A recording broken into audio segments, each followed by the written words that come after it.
You are live. Good morning, y'all. Today is the all over everywhere question and answer.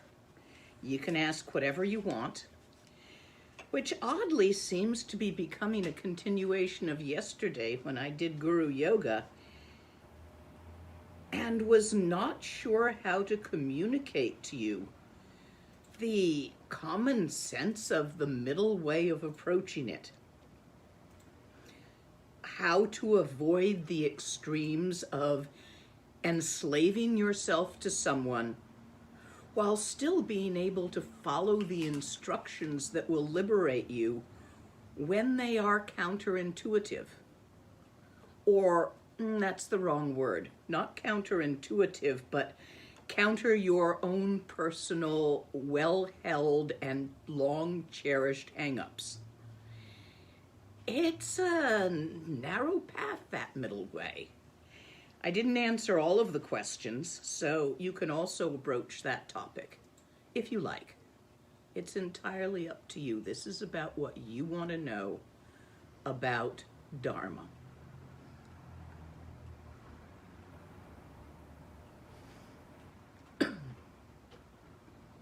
Chuku kunduzongbo gompoyi Dorji sampagarab dorji dang Shiri singe bardu shin labde De dang mazon tata tusum chi Zogchen jupe lama la soloa de Ergen pema junela soloa de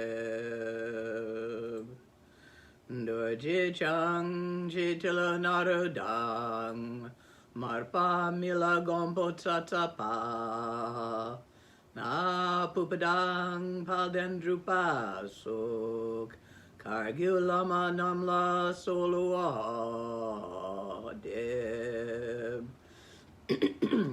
O chen lama namla solua de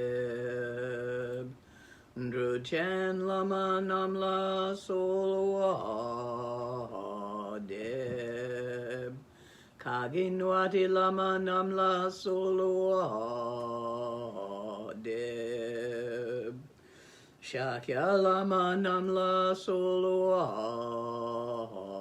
de Nyandu dayundrun lama namla solua de Palkondu shongdang yerme pa Kongarab dorji jintrag pa Jetidang nisume pai Palamanam chetenter chong.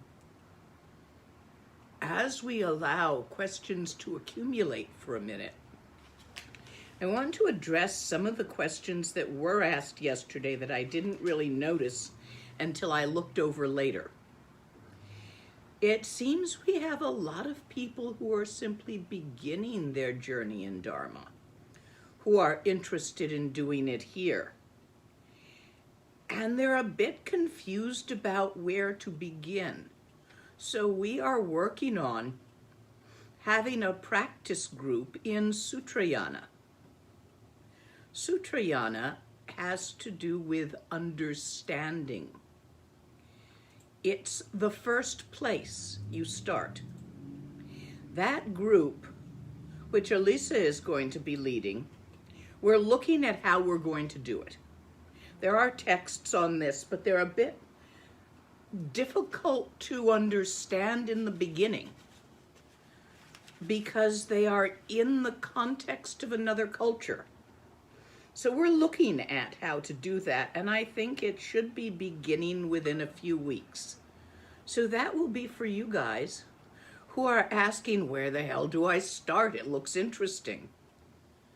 That would be a good place to start. Read the sutras. Read the old stories, the biographies of Milarepa, of Mandareva, of Guru Rinpoche, of the 84 Mahasiddhas. Start with the stories because they are maps. They are maps of the path, and you will see what is the same for each one and what is different. This gives you a bit of a map to follow. And start with Sutrayana, understanding the basic premise of the path of Dharma. Do we have questions as yet? Yes, they are accumulating. Okay, give me one. Let me paste it in. There we go. How does compassion tie into Dzogchen? Where is its place? Dzogchen is not possible without bodhicitta. Compassion is a word in English which is not an accurate translation of any of the actual terms in Sanskrit or Tibetan. Compassion is a Christian term. It has an element of pity and of looking down on. That is not what's meant. Bodhicitta, literally bodhi, gone beyond, thus gone, beyond the beyond. Citta, consciousness, gone beyond the individuality of assumptions, among other things. Or Ningji, superlative heart, open-heartedness, open-mindedness, great-heartedness, all these are ways you can translate that. So, I don't know what you think compassion is, but it's not a word I would use to refer to bodhicitta. It's a bit egotistical. When I think of compassion, I think of, oh, I have compassion for the poor suffering deers, for the single mothers working 3 jobs. That's not the point. It's a change in your energy channel pattern. It refers to as well. The outer teachings I just gave you, the inner teachings is about your energy channel pattern. Ever see one of those fiber optic light dilly bobs that people get to use as a nightlight or something with all the filaments coming out of the middle and they're all kind of glowing? That's a decent analogy. It only goes so far because analogies only go so far. That's made of matter. Your energy channel body is actually made of light. But from each of your main chakras and from a number of your auxiliary chakras, chakra, nexus, also wheel, place where many of those channels swirl together. From each one of your chakras comes out the many, many little lines of light, which is your energy body. When we do acupuncture, we use a map of where those channels flow right below the skin. And by stimulating them in one way or another, and this can also be done without needles, by pressure, if you know where the points are, where the channels intersect the skin and in what way.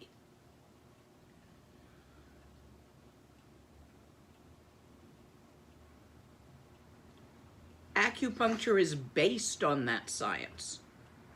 But I'm back to bodhicitta, ninji, great-heartedness.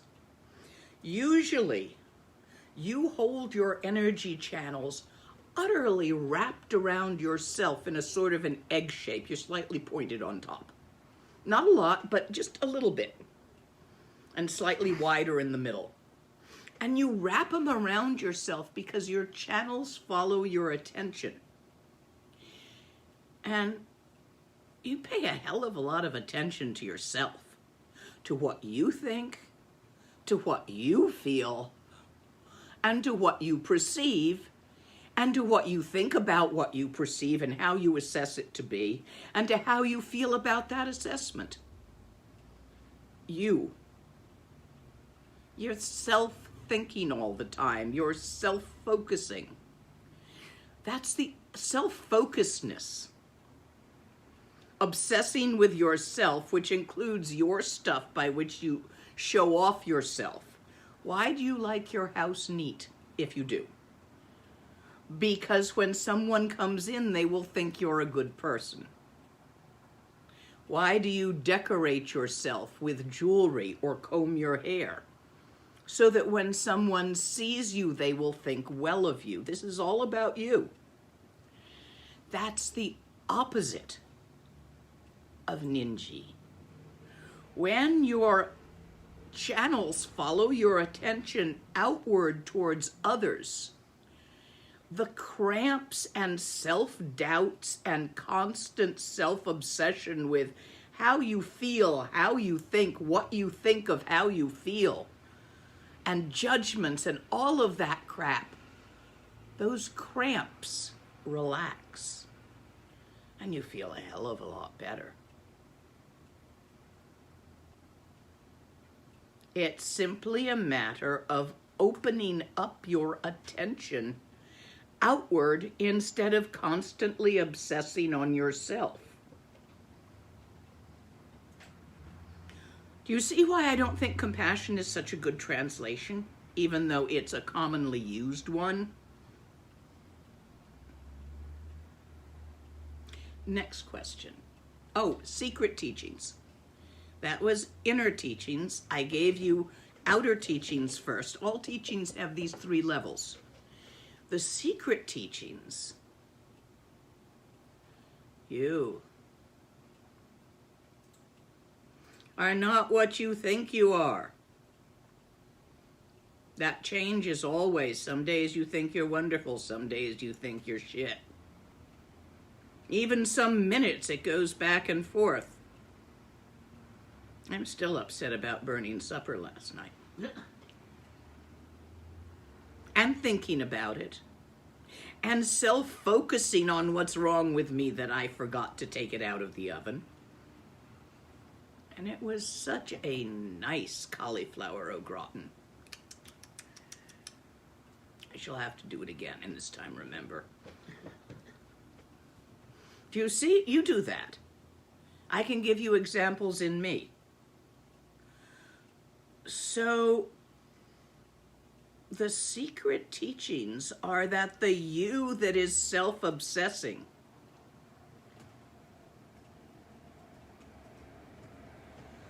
it's not real. You made it up. The you that you're obsessed with is a fictional character. It's just an intersection of karmic patterns, constantly changing, constantly moving. No thing. You're obsessed with a fictional character that you made up. And you think it's real, and it scares you and depresses you and alarms you. And it's not even there.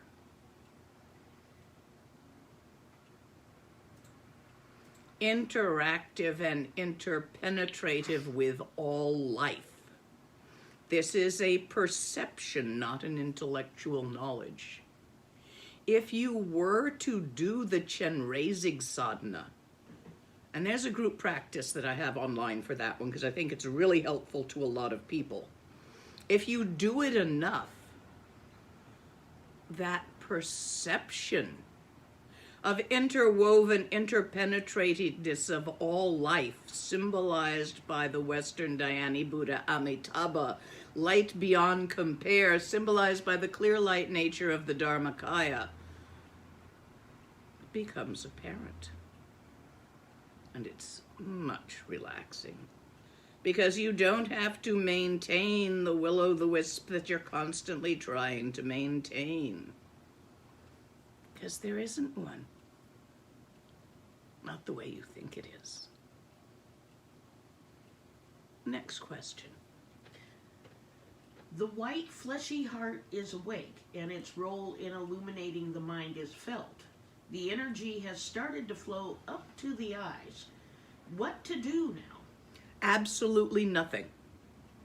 If you're working on that channel, your practice relies and requires having stabilized Trekcha previously. There's nothing in Trekcha to stabilize. There is that which is inherently stable. You are aware of it. Do nothing in this practice that you are discussing. You're talking, Togil.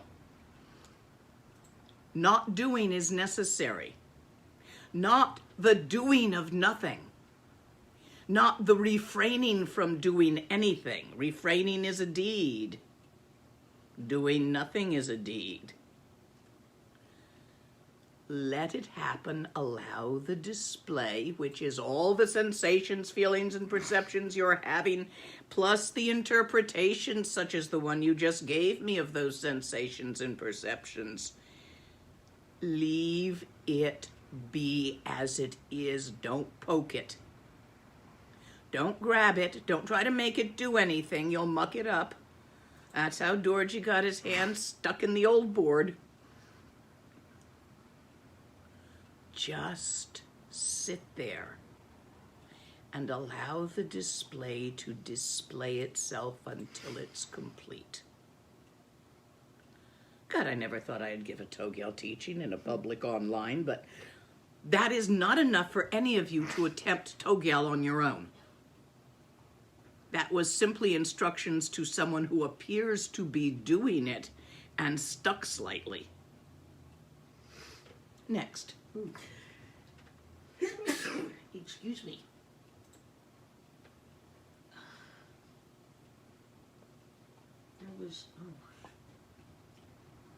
Can you explain a little more about how to do a quick glance and check to see if my mind is still there? So the ability to do this depends on you having done other things first, because those are what make it easy. The ability for you to rub your stomach and pat your head while riding a bicycle depends on your ability to ride a bicycle. So in order to accomplish this, you need to have a morning session when you first get up. And with your channels in excellent alignment, using a traditional posture, whether that be the Vajra Asana or the Maitreya Asana, using what methods you have been taught. Relax your gaze, either by the method of just knowing how to relax it, or by the method of taking your glasses off, or by the method, if you must focus your gaze, focusing it on a point in space 2 meters in front of you, which will be very hard to maintain and it will eventually relax. These are all methods of relaxing your gaze. Since your attention follows the gaze of your eyes, you'll know this. I've said it often enough. By relaxing your gaze, you will be relaxing the point focus of your attention. This is the difference between looking at something you're going to read with point focus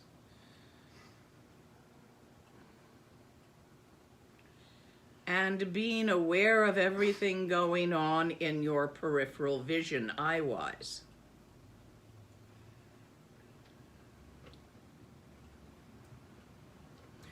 With your gaze relaxed and your breath moving simply and easily, if you cannot bring yourself into relaxation, take a deep breath through your nose slowly and blow out even slower through your mouth.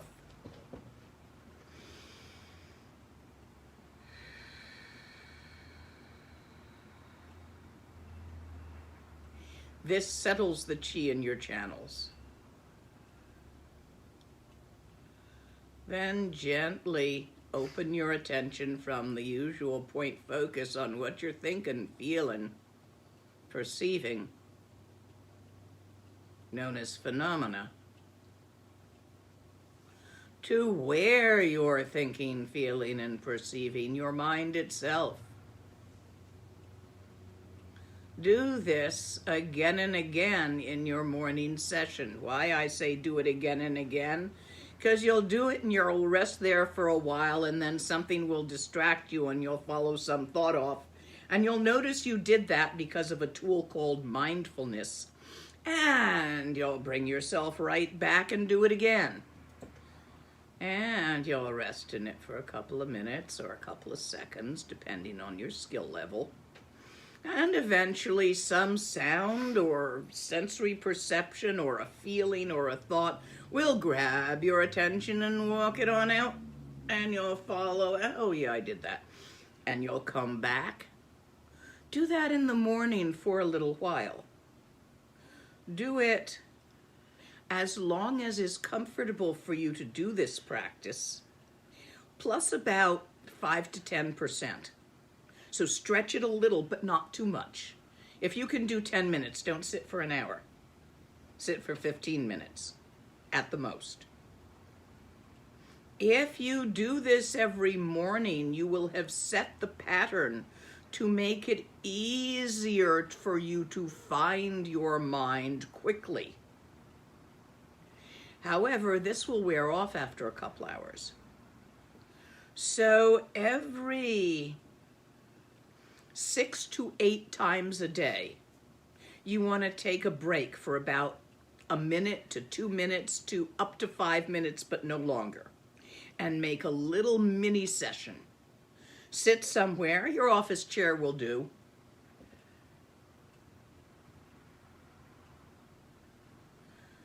Open your attention into the mind itself. This is not what you're thinking. This is not the idea of the mind.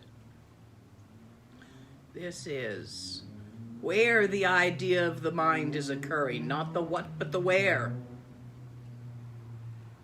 And there is no there to that there where. So 6 to 8 times a day, just for a minute or two. In the West, the easiest time for most people is in the toilet, because Western toilets are generally quite nice.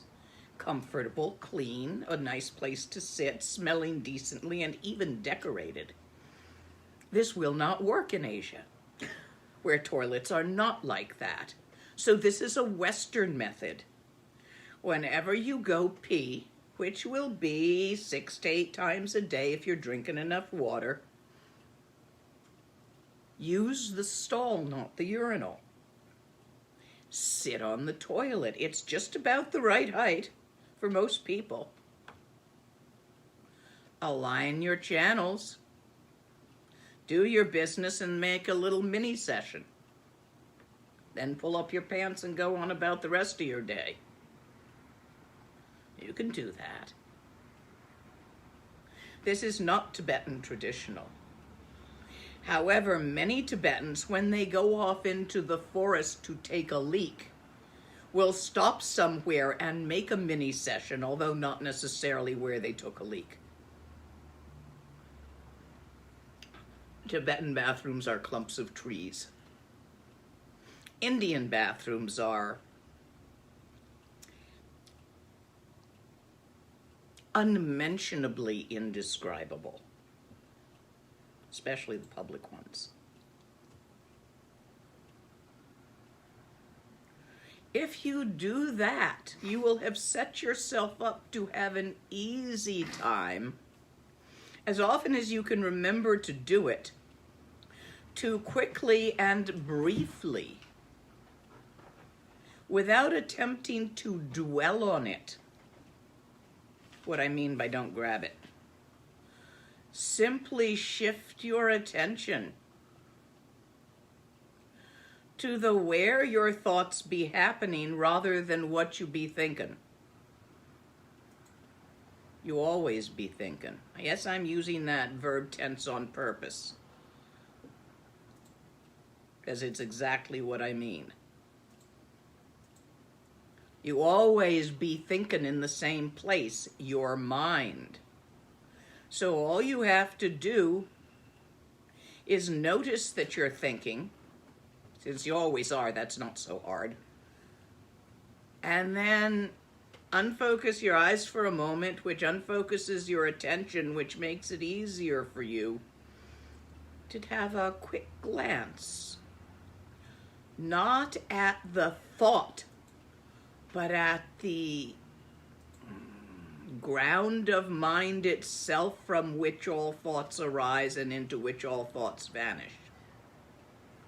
Do not intentionally look away from that once you notice it. Do not intentionally dwell on it once you notice it. Glance, relax. Glance, relax. If you try to dwell on it, you will quickly superimpose the idea, or the words, or the picture, or the feeling of ground of mind, of the word mind, of the word open awareness, of any other euphemism you've been given for this. And that's not it. That's a distortion. So instead of trying to dwell on it, just relax with it. It can last, it can not last, it can come, it can go. Just relax. And then do it again in a few minutes. And again, and again. This is the key to how to do short moments. But it is based on you being able to recognize, to perceive, recognize,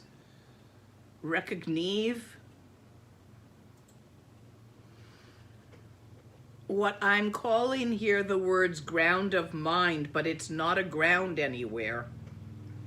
And there isn't even a thing that you call mind.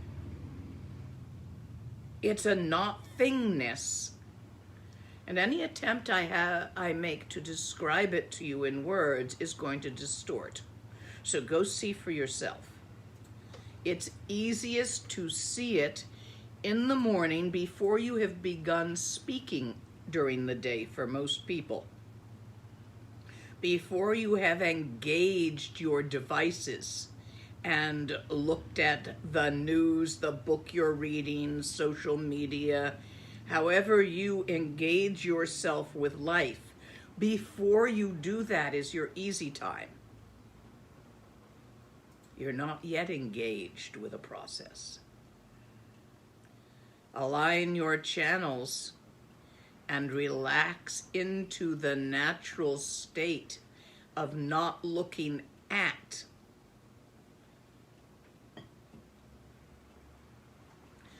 This is the first step. Later, once this is easy, Rangrik is added, which means to each practice session, the question, who sees this, is looked at. Not the question, the Rangrik, self-seeing when there is no self. This is where the experience and the experiencer and the experienced are not perceived as different. It is the key to the level of one taste. However, before then, you need to have accomplished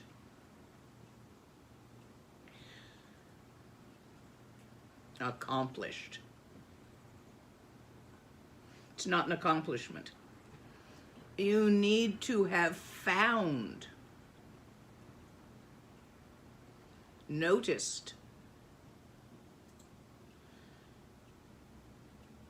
the dance of stillness.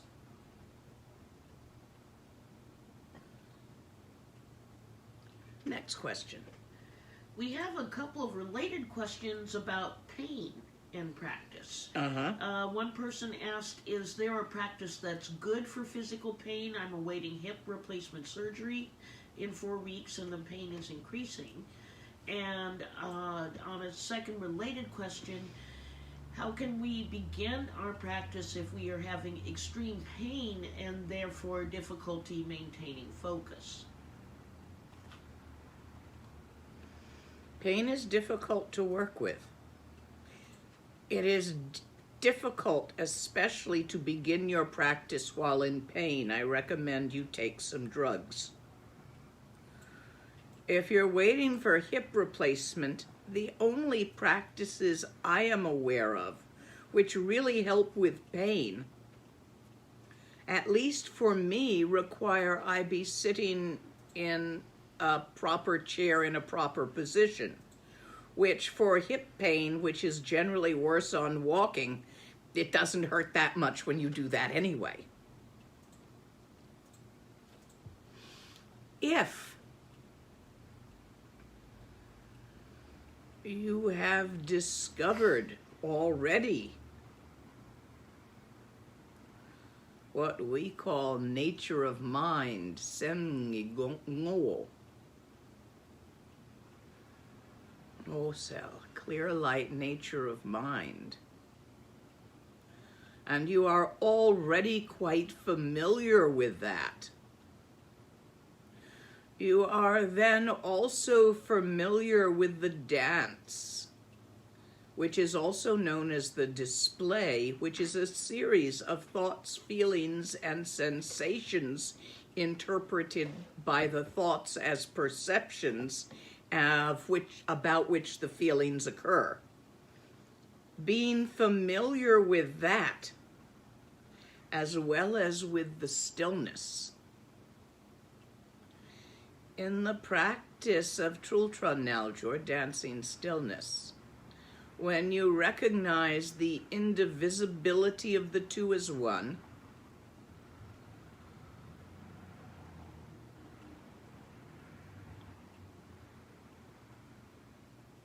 the pain becomes irrelevant. But the moment you are distracted from this not focus by, say, walking into a shop and comparing prices on two things you're considering buying, shall I buy this one or this one? What are they per pound?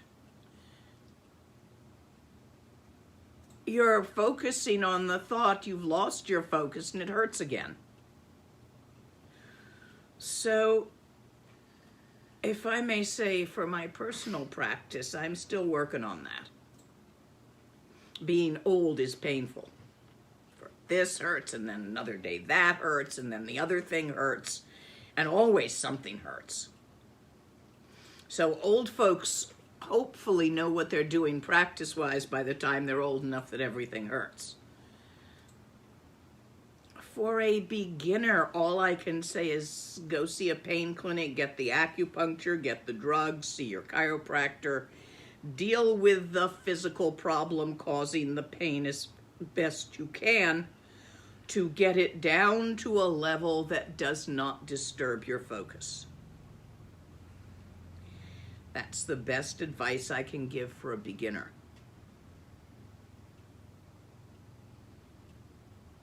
There may be other teachers who know a better answer than this. I have a suspicion that Geshe Tenzin Wangyal Rinpoche, who is an expert at working with the elements and shamanic work, may have a better answer for you on this. Even though he's still quite young, so he doesn't hurt all the time. It's worth checking in with him and his organization and inquiring. Next question. A couple of questions related to yesterday's teaching on Guru Yoga. Yeah, I figured there'd be a few coming back. One question. My root guru had a disagreement with the Lama and later told students to avoid him. Do I need to avoid the teacher in order to keep samaya to my root Lama?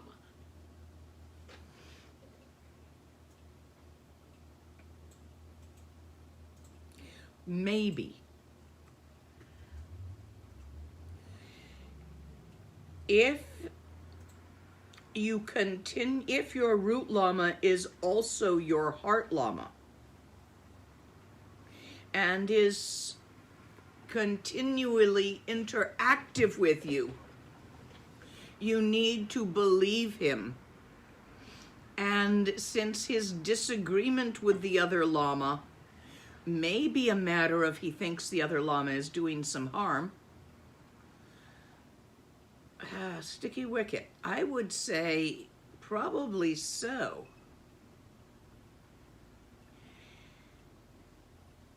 But not necessarily. This is going to be a judgment call. And it's really going to depend. You won't break Samaya if you go near the other Lama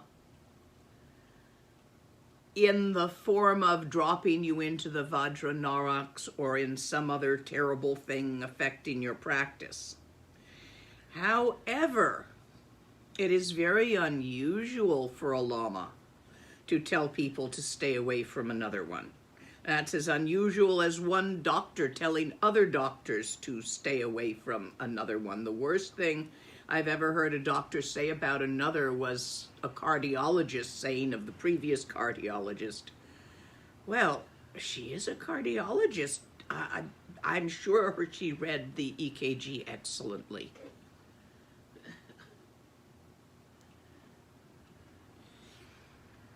I'm sure she did too.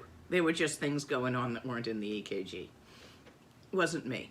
It was someone else. So this is such an unusual situation. However, there are esoteric reasons why, if you wish to continue studying and orbiting around the teacher who said stay away from the other teacher, you should probably do it. It may be an issue of, I don't want to get into this sticky wicket, but Tibetan politics are messy. Tibetan politics involve poisoning and sicking demons on others.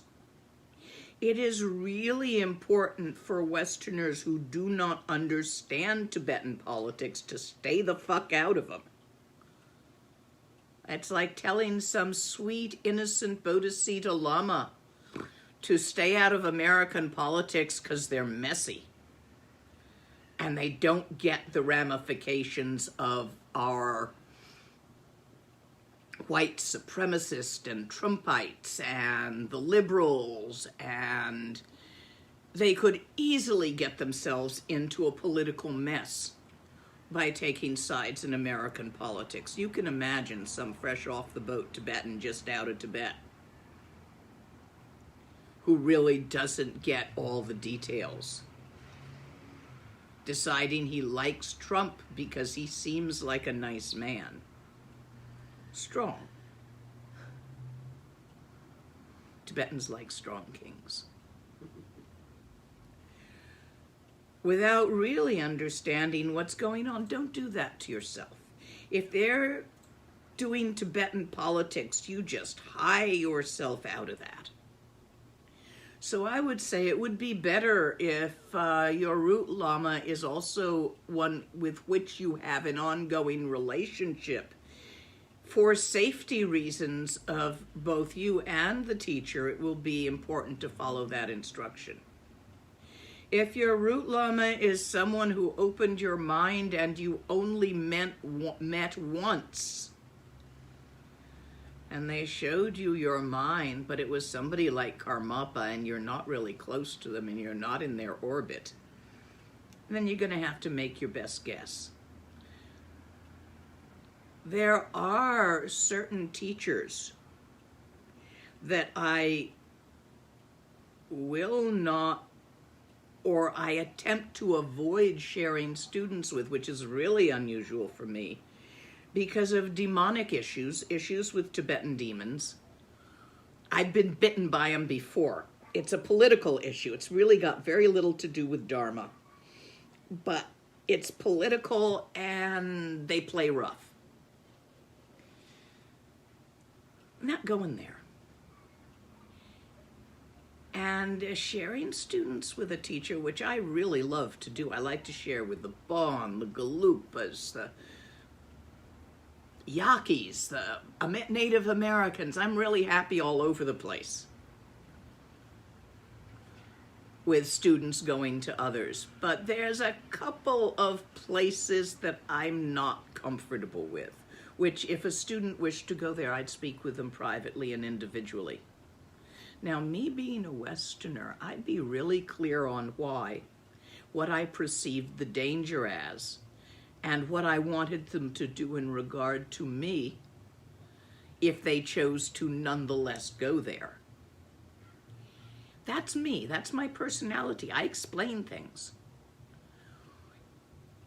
It is not culturally Tibetan necessarily to do so. Sometimes I think I'm too gentle, too nice with y'all, and not kind enough. A kind teacher thwaps you over the head with a stick when necessary. A nice teacher patiently explains again and again while it doesn't go in. That may be a failing of mine as a teacher. Just a little bit too nice and not kind enough. Only you would know. Do you deserve a stick and I didn't give you one? Oops. I'll try to next time. Next question. This other question's related to yesterday's teaching on Guru Yoga. At one point you were talking about the necessity of having a flesh and blood teacher in front of you to learn from. And you use the phrase looking for a babysitter in regards to looking for a teacher. And one person asks, they want more details on what you mean by looking for a babysitter and how we proceed to finding the actual teacher if what we have is a babysitter. What I'm calling a babysitter, I have also heard called a spiritual friend. They are anyone who you trust to receive teachings from, even though you are not really wishing or prepared at this time to enter into a full Samaya guru-student relationship, or they are not prepared to do so with you. They can still teach you. Look, we have people, students of mine, who may or may not turn out to be somebody's guru. But that will develop over time. Teaching student-led practice groups. Those are spiritual friends. Some of them are also lamas. Others don't want the title, but are just as good as. Some people don't like titles. So those are spiritual friends. You find somebody like that to teach you what you want to know, how to do it. And you keep checking out teachers and you find several of them. They're not necessarily your root guru. Your root guru is whosoever shows you the nature of your mind in such a way that you actually really notice it. That glimpse, unless you run like fuck, and even then, doesn't really completely go away again. There's probably going to be words with it, but the words vary. My teacher said to me, "Haven't you noticed? The sky is not blown about by the wind."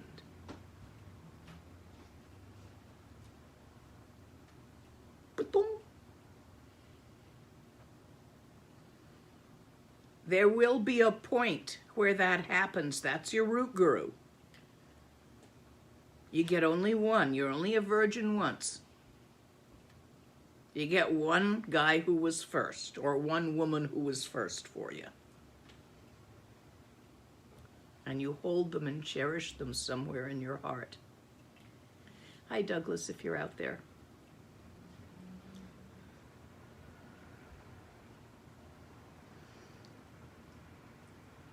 And so is your root guru, but you may only meet them once in your life.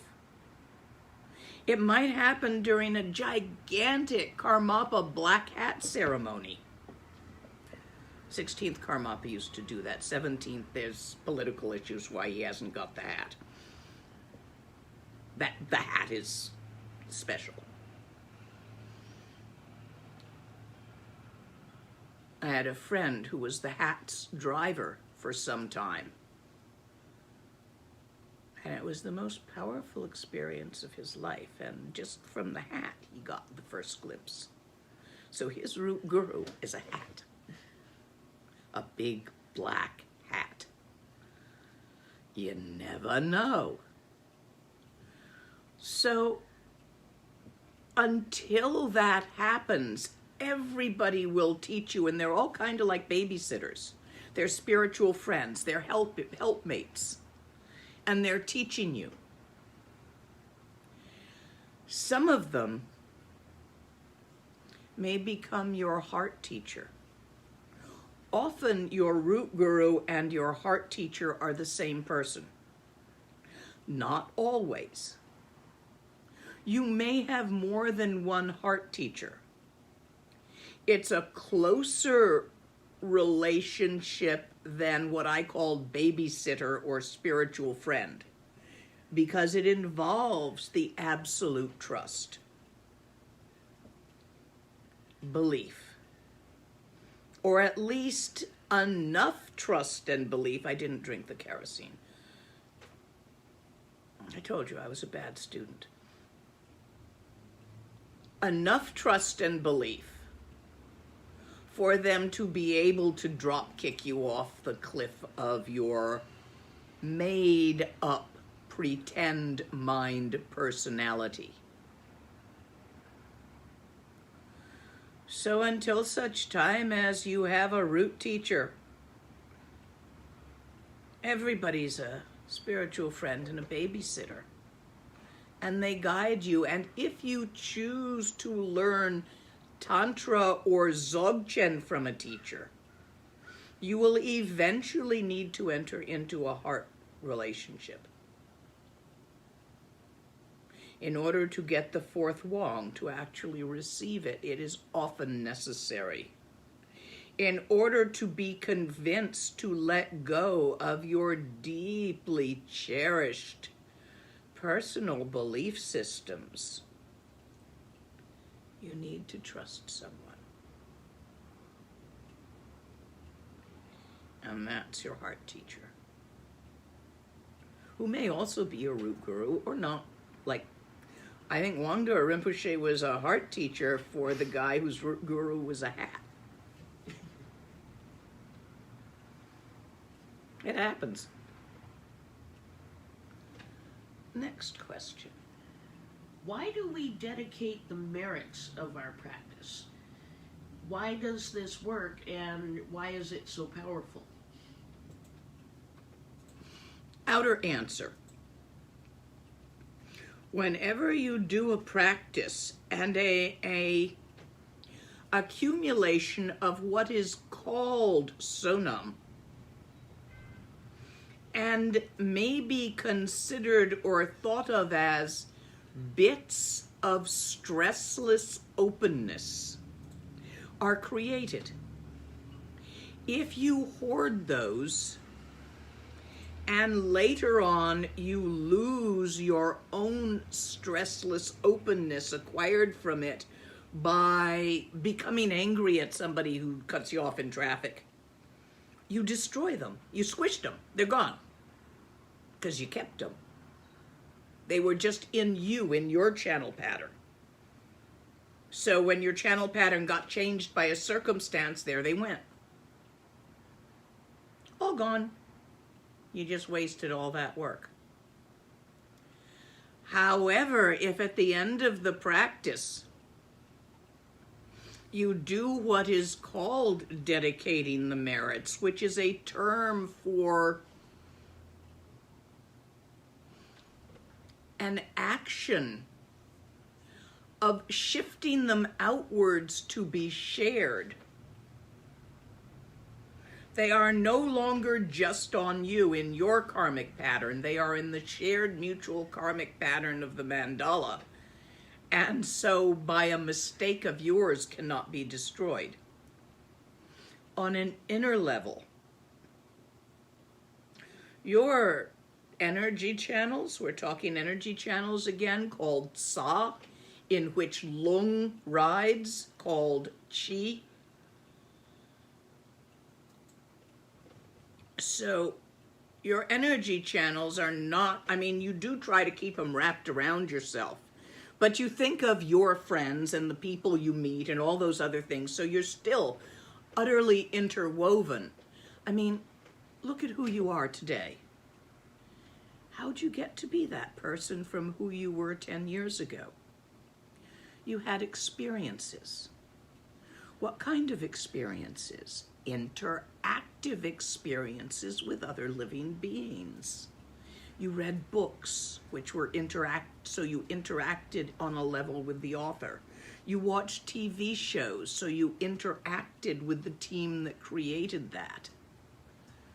You talked to people, you bought objects from people, you went to work and associated with people. So all of that experiences has made you who you are. You're not an isolate, you're interwoven with everything.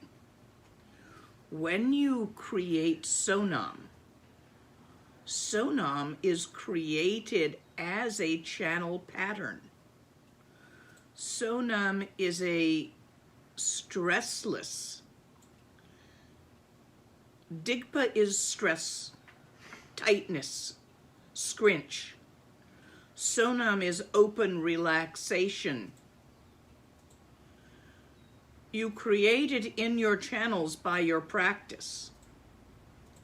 At the end of your practice, you reach out with your channels and allow all of that open relaxation you have created by your practice, the Gewa, the Sonam, also known as merit, to flow outward and become completely enmeshed in all your mandala as channels. So as the day goes on and stresses occur and you get squinched, which will happen because one does, those channel patterns of soft, gentle, open-hearted, open-minded relaxation are not squinched. They're out there, and in the fullness of time will reverberate and echo back to you and to everyone else.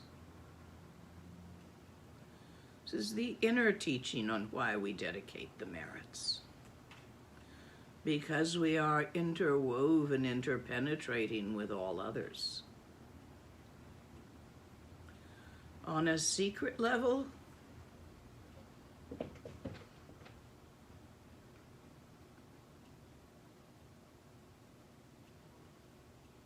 there are no permanent things such as living entities. And yet there are nodes, nexuses, sentient beings, each one a clump of channels, of energy, of karmic patterns held by that or held in that way. Each one of those karmic patterns throughout time and space has a point of utter relaxation. That point is enlightenment. To share the merits is simply the way that all Buddhas of the four times pick themselves up out of all sentient beings of the three realms by their bootstraps. It is so as it has always been. In fact, when you sing prayers that dedicate merits, these merits that I dedicate, Gewadi, Nur Dudag, which I have created here, Chihi Chihi Salah, as those who have gone before me, implied go with me, implied will go after me, have always and will have always done, funny grammatic term. Let it be so. All sentient beings do arise as all Buddhas. This is obvious. Where else would they come from? Or go to? In such a way they have all done this as you do. The secret teachings are, of course, self-secret and may or may not make any sense to you whatsoever, which is okay. Just follow the outer ones if that's what you get. Or the outer and the inner. Or all three. It is very important to do. All sessions, all practices traditionally, as all Buddhas have done before me, as all Buddhas do with me, as all Buddhas will have done after me, are begun by a combination of refuge, which is Guru Yoga, and Bodhisattva, which is also Guru Yoga. You take refuge and arise Bodhisattva as the purpose, the motivation for all practices, and you dedicate the merits. It's a really funny term, dedicate the merits. Offer out the benefit at the end. It's not like little gold stars, and merits is a weird word. But it is a way that Tibetans think of it, as little points that you gather. That's a harder way for a Westerner to think of it. And it's only a way of thinking of it, not what it really is. Next question. How to avoid feeling overwhelmed when trying to help other beings, but there are too many coming to you to receive it? This starfish. Get yourself a little piece of jewelry. It can be a pin, a necklace, or an earring, or even a ring in the shape of a starfish, to remember this story. I have to talk to you in analogies here. One day there had been a big, terrible storm at the seacoast with massive waves and winds. And the next morning it dawned clear, and a little girl was walking along the beach, and all the starfish had been washed up by the waves and were dying in the sun on the beach. Thousands and thousands of them. And as she walked along, she was picking up the starfish and flinging it as far as she could like a frisbee out into the water, and picking up the next one and flinging it as far as she could like a frisbee out into the water where it could live. And some people came and said to her, "Why are you doing that? There's 84 thousands and thousands of starfish on this beach. You'll never save them all. You're really not making a difference." And she said, "Well, perhaps not. But to this starfish," and she picked one up, "I'm making a really big difference to this very individual starfish." And she threw it back into the water. And she picked up another one and said, "And to this one too, what I'm doing is very important." And she threw it back in the water. Remember the starfish. Do what's in front of you. again and again. You cannot necessarily save them all. But to this individual that you help, it is vitally important that you do that. So go ahead and do that. One by one. Starfish by starfish. Next question. What do you do on days when the resistance to practice is too big? How do you work with lethargy and resistance to practice? I go read a book, take a walk, cook something interesting.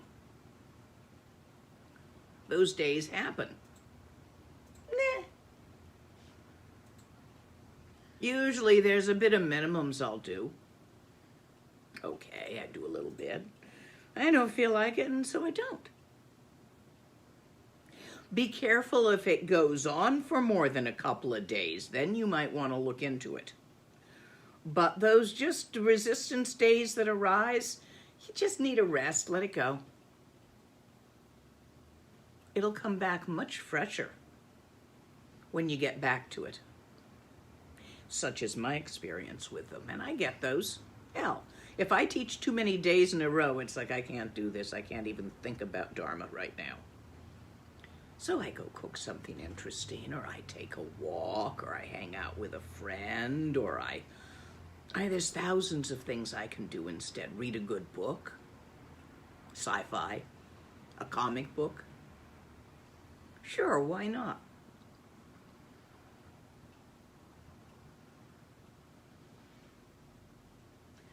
Next. I am worried about being lost in the formless realms or ending up in the Preta or Hell realms. What can I do to ensure a good rebirth? Practice bodhicitta.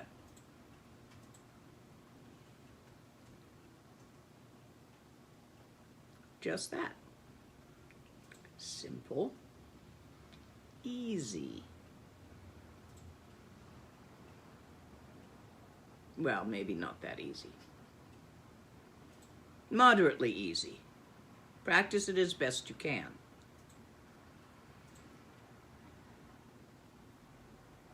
Continue to create gewa and dedicate them.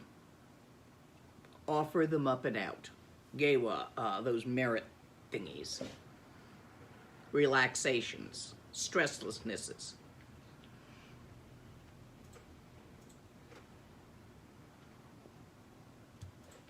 Or get yourself an insurance policy. We do have them, you know, for your rebirth. Dewa Chen is set up in such a way that you can get in there born in a closed or an open lotus without any achievement spiritually, simply by the mantra. So if you want a insurance policy because you're not sure you're good enough, the usual self-doubt, crappy. Om. Ami. Dewa. Hri. Om Ami. Dewa Hri. Om Ami Dewa Hri. Om Ami Dewa Hri. Om Ami Dewa Hri. Om Ami Dewa Hri. Om Ami Dewa Hri. Om Ami Dewa Hri. Om Ami Dewa Hri. Om Ami Dewa Hri. Om Ami Dewa Hri. Om Ami Dewa Hri. Simply make a habit of this mantra so that that habit reoccurs, that it's habitual enough that it reoccurs when you hit the bardo of becoming. And this creates like Velcro loops on you, which the hooks of that Pure Land, it's a design issue, can catch you up and pull you in there even if you haven't a clue what you're doing. So you could get an insurance policy. you will experience the Pure Land of Amitabha on multiple levels. The simplest for those who, without developing any other spiritual abilities or awarenesses, simply recited the mantra, will come to a land which is extremely comfortable and beautiful, in which birth does not occur sexually, but rather spontaneously in lotus flowers that bloom in the pools there. So there's only one gender. There is no gender discrimination because there is not two. There is only one race. There is no race discrimination because there is not a variety. Everyone is similar to each other enough that there is very little strife in that place, as people tend to strife around differences. And they're people.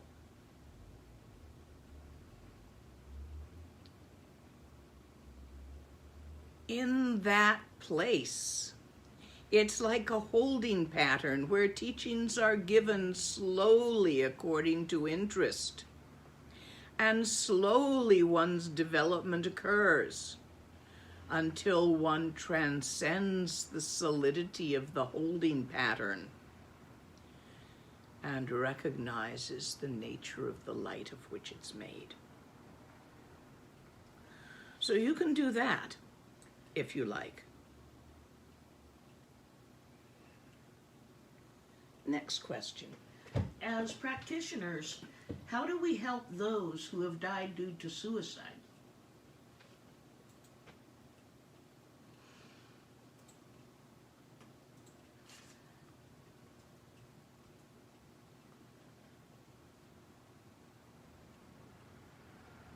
Light lamps for them. Butter lamps, votive candles. Shortly after they've died, in places they used to frequent. Longer after they've died, either at the cemetery or where the cremation has been spread, or at holy power points around you. These can include churches and temples, stupas, statues. Do this in their name. Offer light. That is probably the single most powerful practice. It is good to say the Amitabha mantra while offering light. Regardless of how anyone has died, this is the most effective that I can think of for doing after some time. There are things you can do immediately with the body, but generally when you're asking me this, it's like some months later. So I'm talking about what you can do some months later.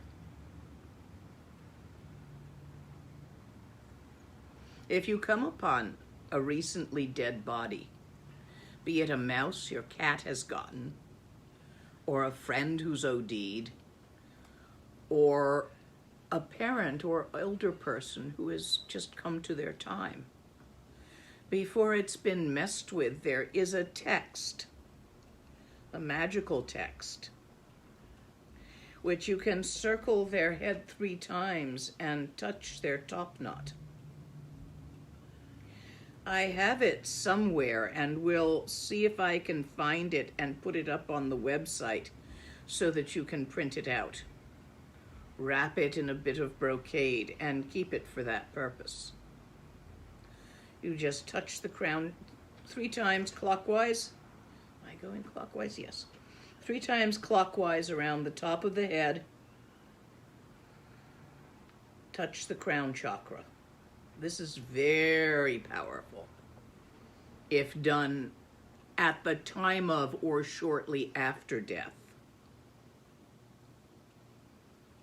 Sometimes we take the ashes and have them made into tsatsa, little stupas and leave them about in PowerPoints. This is also good for the individual.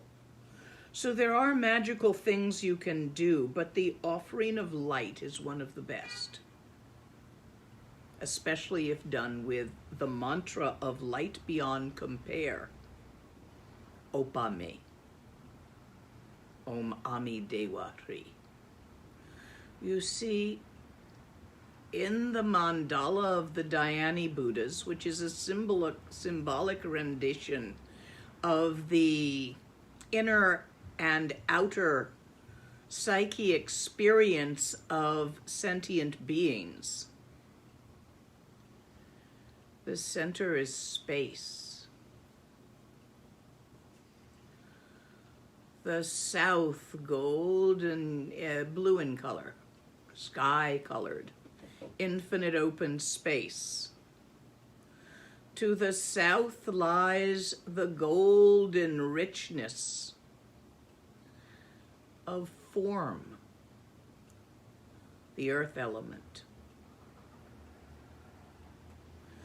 To the west lies the brilliance, red, the red of the sunset, the fire element.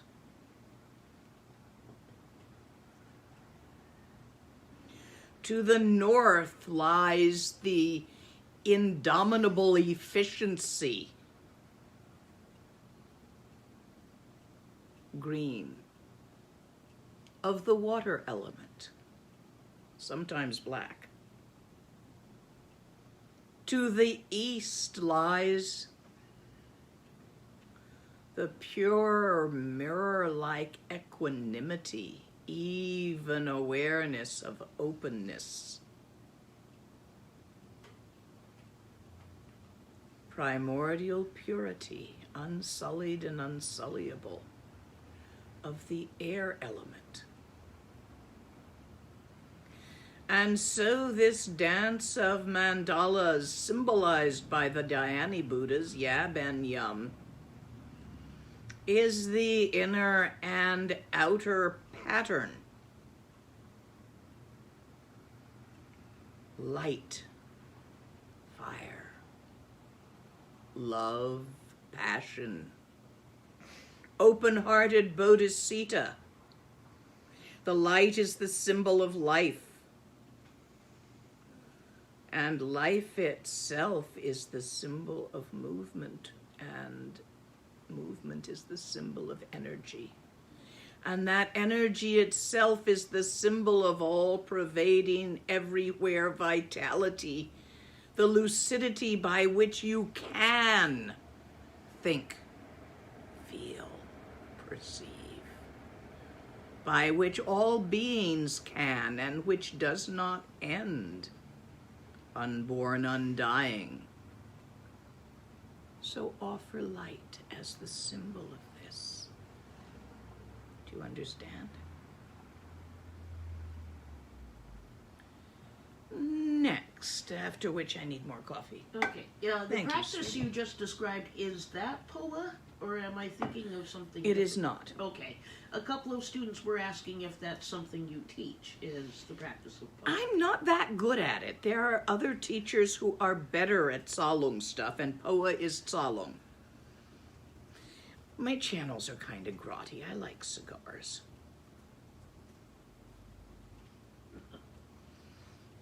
So I would refer out to an expert for this. Jane Deadman, what is she called now? Jane is really good at POA. It's her best thing. She's down in Brazil, I think. She's Chandatuku's wife.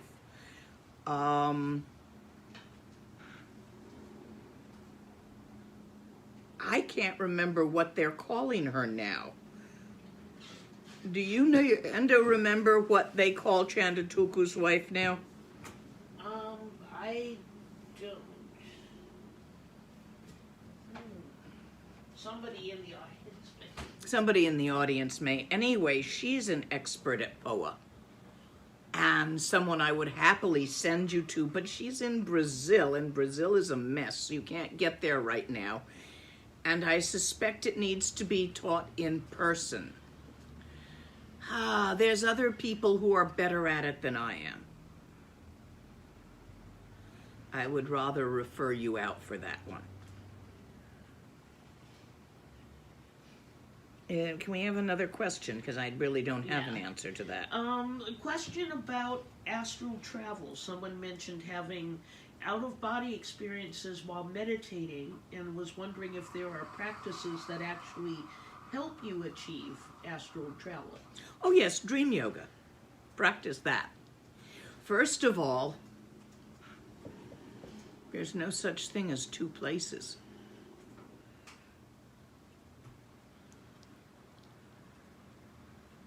Second of all, there's no such thing as a soul. So what are you going to travel with and to? Nonetheless, it's perfectly possible to have that experience. I would say study dream yoga would be your best bet for that. Your experts on dream yoga would be Alan Wallace and Geshe Tenzin Wangyal Rinpoche. Although I've taught it also. And I've had Geshe Wangyal on here, on YouTube, teaching it from my channel. The fourth teaching he did. I did the first three. So it's quite doable. And I would say if that's your interest, you might pursue it in that direction. Next. Okay, we have many questions. Oh yeah, they always are. We'll get as many as we can today. What practice can we do to improve the karma of children suffering with child sexual abuse? Love them.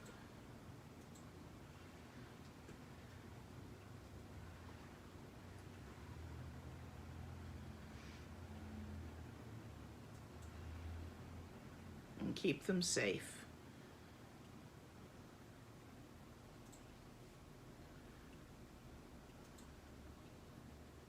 So much would depend on the individual.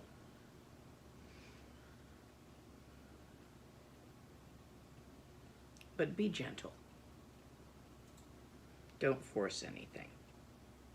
I would basically start with just doing manis around them because they are soothing and make one feel safe. But I would also make sure that I wasn't creating a false sense of safety when there wasn't safety. So I guess that's what I can give you for that. Manis might be the best. You could, if you wished, and if the child wished, and only if they were interested, teach them to work with Tara, which is also useful. But that's not going to be useful or necessary in all cases. It's really going to depend on the individual circumstances. Anything which is an increase of stress can be smoothed with manis. So give that a try. Next. There was a related question about saying mantras for others, even if they aren't Buddhist. If you could talk more about that. I think people were concerned about whether or not you need permission to do such a thing, or can you do it as more general practice? You, to specifically say a mantra for another, it is better to have permission. There are people who think that Dharma is demonic.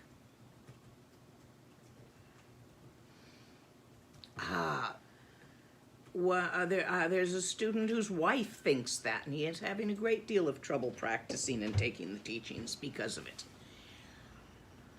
So, if they think Dharma is demonic, it would be better not to impose that on them, for it would create a stress or a tightness. You could only pray for them as all sentient beings, but not, I wouldn't do it specifically by name. It would be unkind. It would be a push, and what you want to do is an offer. Now, conversely, if you work in, say, a hospital cafeteria and you wish to say manis for all the sick people in the hospital, that's fine. You don't need individual permission from all of them. It will go into those who are for those who are receptive and out. There was an interesting study done at San Francisco General. Goodness, it must be 30 years ago. At the ICU, where they randomly separated patients in the ICU into two categories, two groups. Nobody knew which group. It was a blind story. It was a control group and a group for which assorted random groups of people prayed. Offerings were made to, or the names were given to different prayer groups to pray for them. Because this was an actual official study, people had to sign a thing willing to take part in the study, and they didn't know which group they were in. It was found that there was a great difference in time to discharge from ICU to the step-down unit alive for those who were prayed for. They got better faster. Very interesting study. You can still sometimes find records of it online because everything's online. I was actually there when it was done. Not involved in it, but around peripherally, and heard about it. And saw the announcement that they were doing it on the bulletin board and stuff. This was back in my paramedic days. Very interesting study. So it does have effect. This is why I have arrangements with our Nyurpa accountant at the cave community. Every month they do prayers. I send them money because it works. You all can do that too. You just send me an email, how do I contact the Nyurpa to send funds, and I'll deal with it. I'll send you back how. I've got a template, or Onalaya has a template, because I'm not doing that so much all by myself anymore. Prayer is powerful. Mantra is powerful. So I would get permission if I was going to pray for an individual. The individuals I pray for, I have requests to pray for. Either they or a family member with their permission, presumably, has requested it. Also, categories. All the sick ones, all people who are ill, all people who are suffering poverty, from all people who are down with COVID. You can do categories quite fine without needing permission. I would get individual permission. That's not Dharma, that's good manners. You don't do stuff to people without their permission. It would be digpa, unkind. Unkind causes stress. Stress is digpa. Next question. A practical question about treksha. Can the session be done sitting in a chair with a straight back? Yes, that's how I do mine at this age. I used to be able to sit all night in a full lotus. But that was long ago and far away. This is one of my favorite chairs, the one I talked to you from. It's just the right height for me. And the back is nice and straight and gives me the support I like. Next. Is it a bad thing to pray for, quote, in order to help more sentient beings, I wish to achieve worldly successes when doing Zambala or Dharma protector practices? Nah, go ahead. Just make sure you arise, Bodhisattva, and take refuge first, and dedicate the merits after. I and all others is your phrase. Don't grab the I. In order that I and all others may attain worldly success, in order to be of benefit to each other in a better way, I will do this practice. Like that. It'll work better for you. Next. And a comment about Chandatuku's Yes. wife. She's known as Chanda Khandro. Chaktu Khandro, there we go. She's a teacher at Rigpa, sometimes in Oregon, but people can contact the Rigpa organization. Okay, and Yeah. you might find her that way. And I hear her Poa teachings are excellent.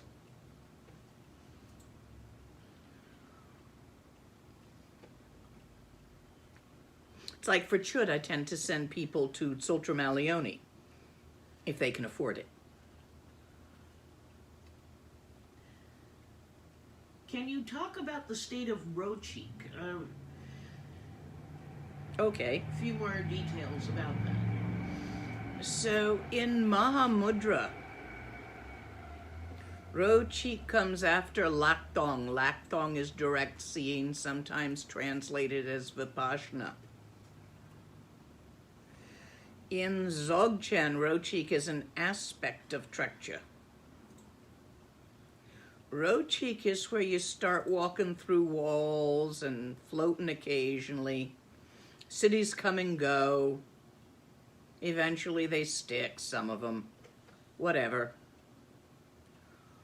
But by the time that happens, it's not happening to anyone. Rochik is the realization that outer phenomena, stuff,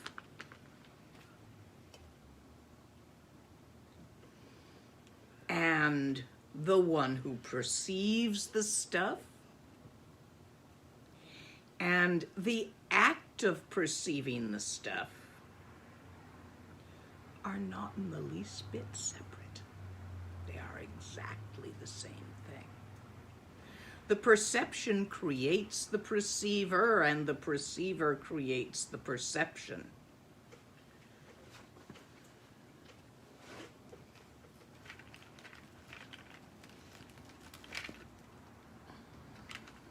It sank.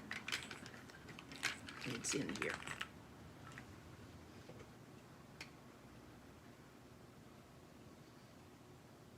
This is a pair of mirrors, currently reflecting the tripod, the video, the window across the room.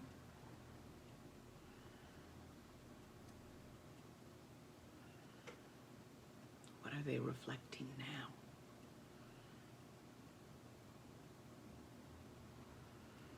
Can you see? The outside reflects the inside, reflects the outside. Continuous creation of the pattern of karma rolling through time, holding time and space open.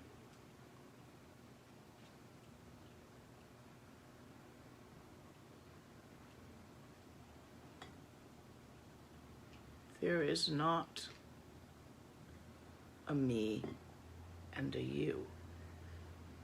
What you perceive as me, you're making up. but it's changing you in this very moment, in this middle of this interaction, giving you new ideas, things to think about, pointing and pointing. You are being created anew in each moment by this me you're making up. And not only that, but all this else as well.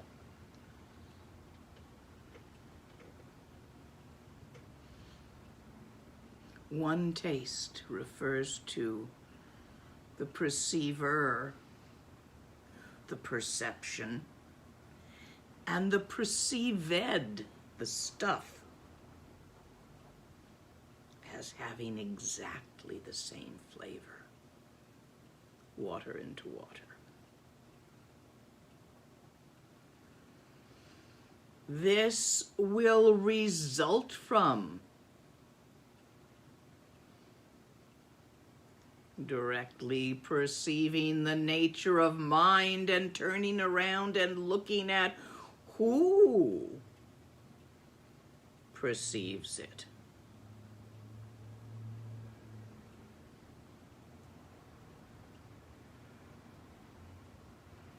So you start working on directly perceiving the nature of mind again and again until it's easy, until it's an of course, until the innate stability of that is absolutely apparent to the perceiver.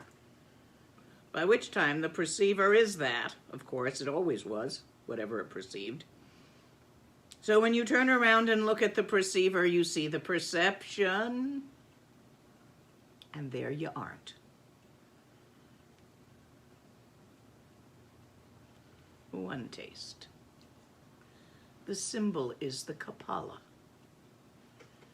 I don't know where I put it. I think it's in the bedroom. Next question.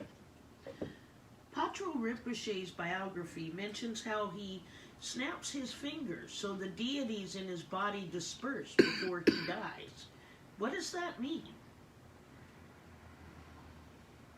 He's talking in symbols, of course, because it's the only way you can talk. There are shapes in the channels.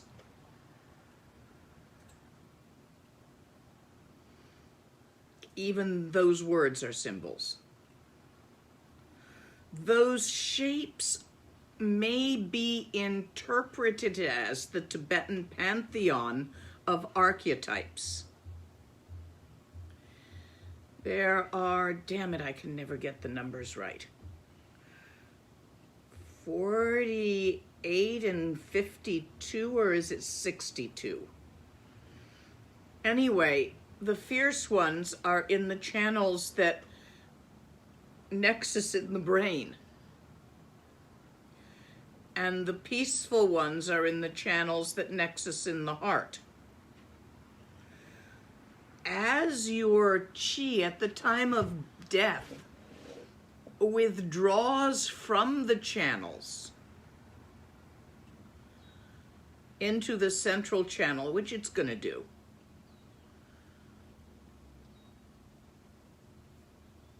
the sensation of the chi moving past these intrinsic shapes will be perceived as these archetypes, peaceful and wrathful.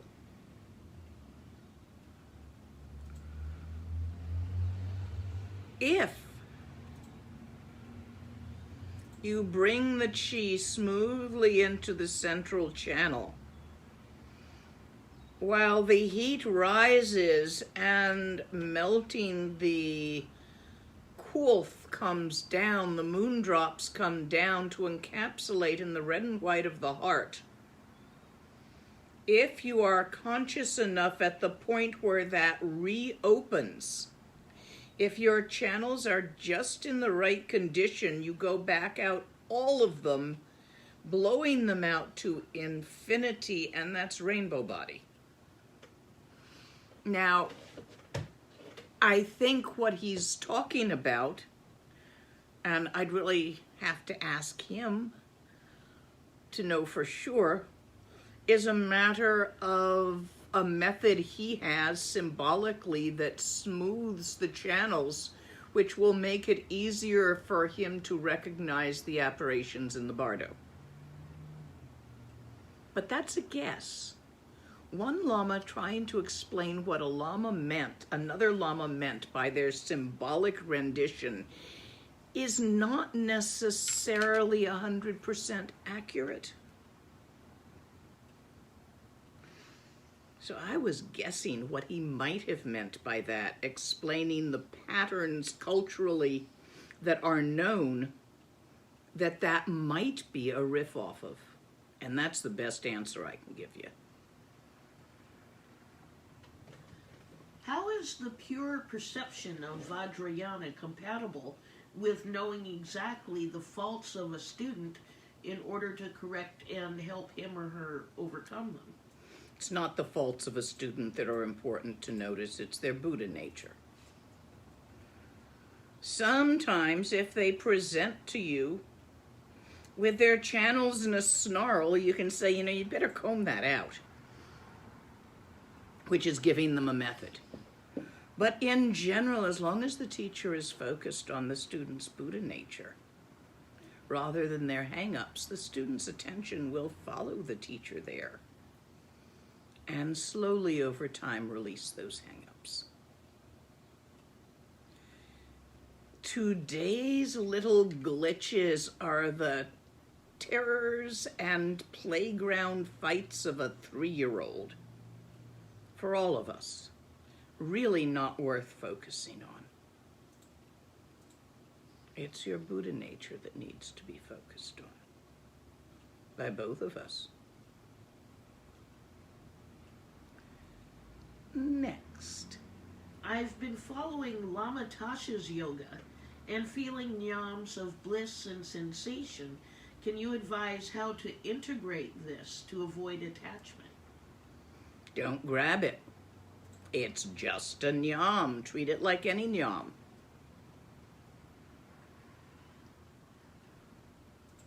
It comes, it goes. The Japanese Zen word for nyams is comes and goes. 'Cause they do. If you like and you have the training and the nyam is stuck, you can hit it with pet and look behind it, or you can repeat verbal prayers to your root guru to bless your mind and carry you past it.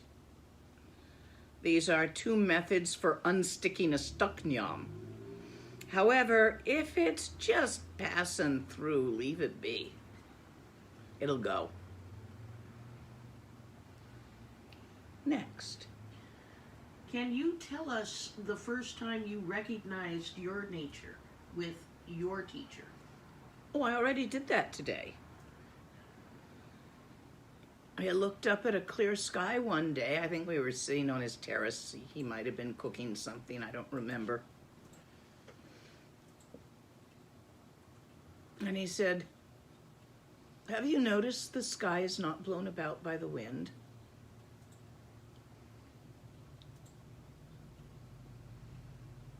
But don't. One more. Okay. What are the subtle obscurations which are said to, quote, steal Trekcha meditation because they remain unseen by the yogi? Trekcha meditation. Doing Trekcha meditation is a subtle obscuration. You'll need to get over that, and you'll think it's real. The subtle obscurations are almost realizations, nyams of realizations. The idea of meditation, the idea of progress, the idea of accomplishing something, the idea of having gotten somewhere with it. Oops. Those.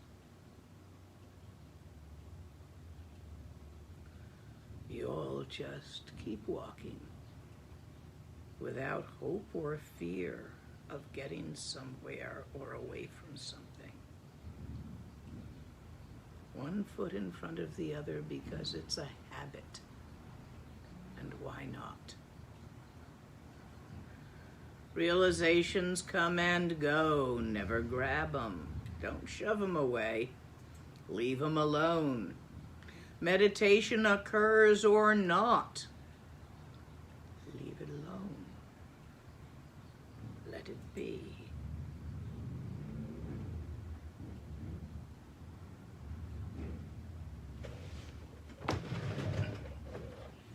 Once we're to this point,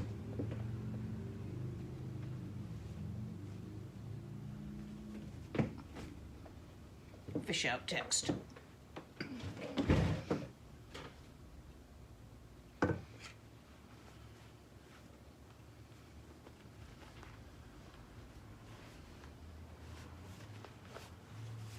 There's a really good text on this. It's actually Bon. It's the Cuckoo of Awareness, or the Cuckoo's Song. I need these more and more these days.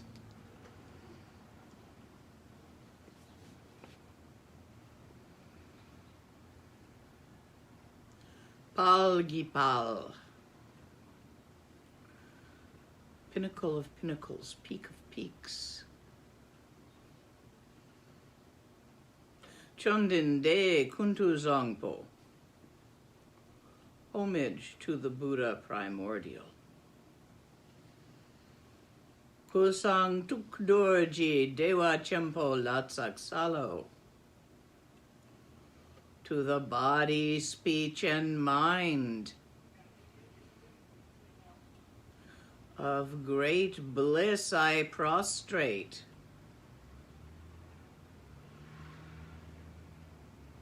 To the adamantine heart of great bliss, unshakable I prostrate. Now talk Rangshin Niji Chang. The intrinsic nature of variety is non-dual. But Tsasha Nidtro Nidutro Dang Tral. Things aren't this and that. Particularity is utterly free from complexity.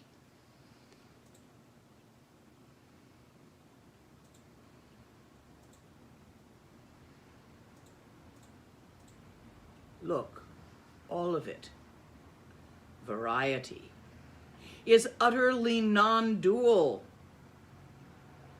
See the interrelation, interconnectivity.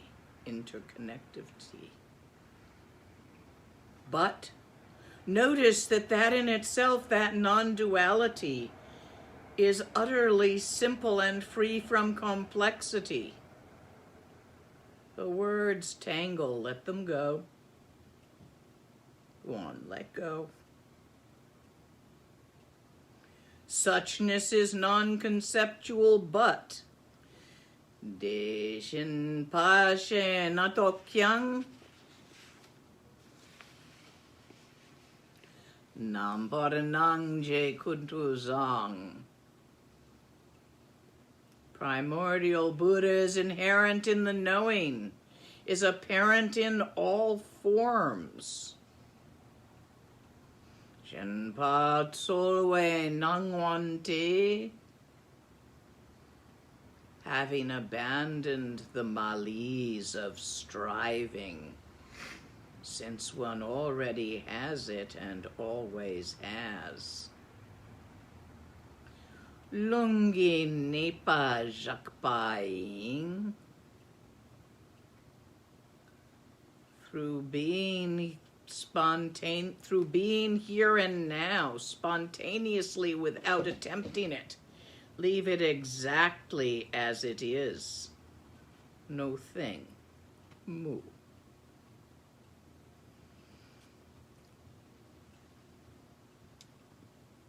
Since what holds you tight to existence as an entity, the illusion of existence as an entity, is your hopes and fears, your striving for this and fleeing from that, you cannot possibly become free on purpose. So what we do, all of our practices, is simply to create the karma for the happy accident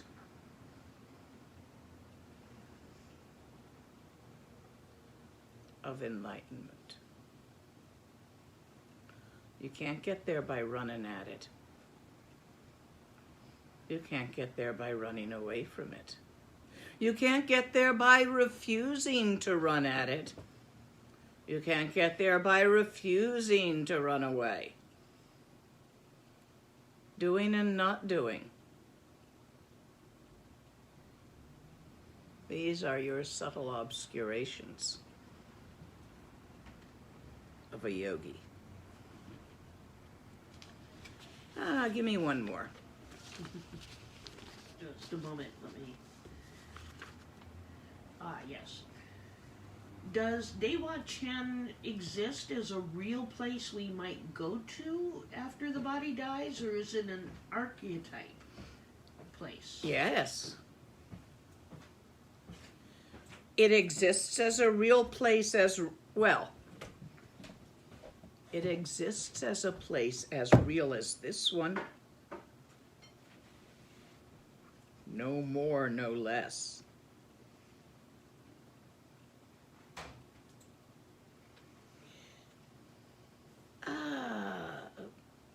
No, I think we are done for today.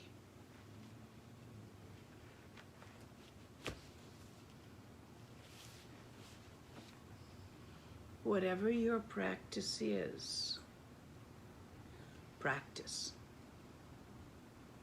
By practicing,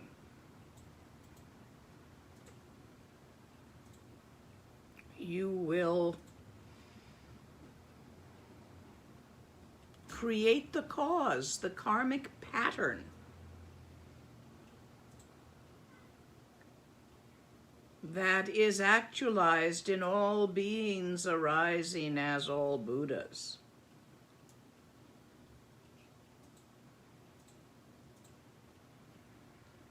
Keep practicing.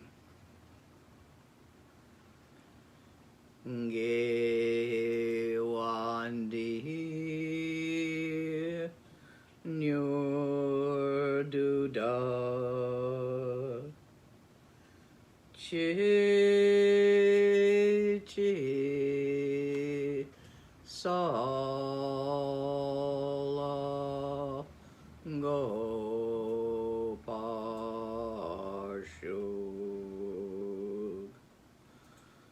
This here Gewa that has been created by our interaction today, just as all those who have walked before me, all those who have walked after me, all those who walk with me have, will have, are doing, I offer to the benefit of all life. So be it. For those of you who enjoy practicing with others, we have a number of group practices available to you. Check the details of the schedule on the website, but we have 21 taras for those who have problems. Physical problems, financial problems, psychological problems. She's really good for those. We have Chenrezig for those who need more love and more light in their life. What else have we got up there? I know that's not all. We have working with emotions, but that's for those who have taken that retreat, done the retreat, and want to continue to practice with others witnessing their practice. Refuge, which people have asked about, Inner Mind Rushen, No, I'm talking Oh. about our weekly led by student those, things. yes. Chinrasic practice, Vajrasattva, Oh, we've got Vajrasattva up now. yes. Yes, for those who think they have glitches that need removal. Vajrasattva. For those who think they have problems and need to solve them, Tara. For those who want more love and light in their life, Chenrezig. What else is up there? For the dailies? Yeah, not the dailies. Let's see. Each there's one's on a weekly day. Well, there's Vajrasattva, and then there's also the Vajra Yoga, which we mentioned There's the earlier. Vajra Yoga for those of you who need or who like to do physical aspects. Let's see. Emotions, Treksha, Chinrasic. Oh, we have Trekcha for those of you who like to actually sit and meditate together. Mm-hmm. These are all groups that happen during the week at different times with different students leading them. And coming soon, we hope to have Sutrayana, which will be more of a discussion group, sort of a book club kind of thing for talking. It will have a lot of words in it. Not all of these do. Some of these have more words than others. The Trekcha group doesn't have many words in it at all. The Tantra groups, such as Chenrezig and Tara and Vajrasattva, there's a few words, and it's a guided meditation, guiding you through the sadhana. And if you want, you can listen to the recordings with the full lung, which are also up on the website and available. And I think that's what we have going for the next couple of weeks. Do you see anything else on there? In terms of either the Thursday sessions or more like weekend sessions. What's on this coming Thursday? This coming Thursday, let's see. That's actually a private session. Oh, okay, After not that this is- Thursday. No, but following on the 22nd will be Mahamudra, and the Thursday following will be Nundro prostrations. Okay, so we have ongoing Nundro classes. We don't have a practice group for doing it together. That people are all over in where they are and how much they're doing. So that was not seemingly the best idea, but we are continuing on with Nundro for those people doing it, and you can join if you wish to do Nundro. I don't make you do Nundro. It's entirely up to you if you wish to do Nundro. There are some circumstances in which I advise doing Nundro, and there are some circumstances in which I do not advise doing Nundro. So you get to choose. Those are extreme circumstances. Generally, most of you fall in the middle, and you're welcome to do it if you want to. Some people like to, some people don't. So that's what's going. I'm going to, I think, take next weekend off. Next weekend's not scheduled. Correct. I need a little time off, so I'm going to take next weekend off and do some other things. But I'll continue the Thursday classes. And I'll see you all in a couple of weeks. Bye. Oh, and do offer Donna to your translators if you enjoyed this and you heard it in a language other than English. Your translators got to eat too. You want to encourage them to keep doing this so you can keep hearing it.